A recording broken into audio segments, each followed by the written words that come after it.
আসসালামু আলাইকুম। আজকে আমি আমার ড্রোনের সাথে একটা পরীক্ষা করতে চলেছি যে ওকে অনেক দূরে পাঠিয়ে দিয়ে তারপরে আমি রিমোট অফ করে দিব। দেখব যে ও ফেরত আসে কিনা, অর্থাৎ auto return to home system. তো চলেন এখন ওকে উড়িয়ে দেওয়া যাক। অনেক দূরে পাঠানোর পরে আমি রিমোট অফ করে দিয়ে রাখবো যে একা একাই চলে আসে নাকি এইটা দেখবো আজকে। তো এই যে পাঠিয়ে দিলাম, এখন পাঠিয়ে দিব অনেক দূরে। দেখতে পাচ্ছেন ড্রোন কিন্তু প্রায় 330 মিটার দূরে আছে। এখন রিমোট অফ করে দিব। রিমোটের সাথে সাথে আমি ফোনটা অফ করে দিলাম একদম।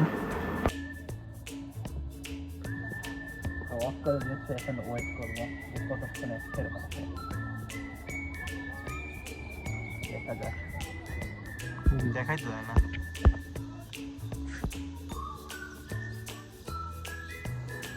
তো প্রায় কিন্তু 2 মিনিট পরেও যে দেখা যাচ্ছে ড্রোন একাই ব্যাগ আসছে উপর দিয়ে, অনেক উপর দিয়ে। রিমোট কিন্তু এখন অফ, আপনারা দেখতে পাচ্ছেন।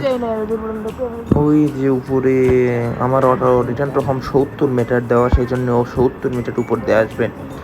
এটা সবসময় বেশি রাখাই ভালো, কারণ কারেন্টের হচ্ছে যে পোলগুলো ওগুলো হয় 20 মিটার কি 15 মিটার, বাট যেগুলো হচ্ছে টাওয়ার আছে না, ওই টাওয়ারগুলো মোটামুটি 40-45, আবার কিছু কিছু আছে বিল্ডিংয়ের উপরে, ওইগুলো 60 মিটার পর্যন্ত হয়ে থাকে। তাই আমি সব থেকে সেফটির জন্য 70 মিটার দিয়ে রাখছি। এই যে কি বা হলুদ বাতি জ্বলে সম্পূর্ণ রিমোট ফোন দুইটাই অফ। এই যে ড্রোন কিন্তু অটোমেটিক ল্যান্ড করছে। এটাই ডিজিআই, এটাই ডিজিআই। মানুষ বেমান করবে কিন্তু ড্রোন ডিজাইন করে। যেটা কাজ প্রমাণ। যেখান থেকে আমি বেরিয়েছিলাম ওখান থেকে সেখানে চলে একটা রিমোট কিন্তু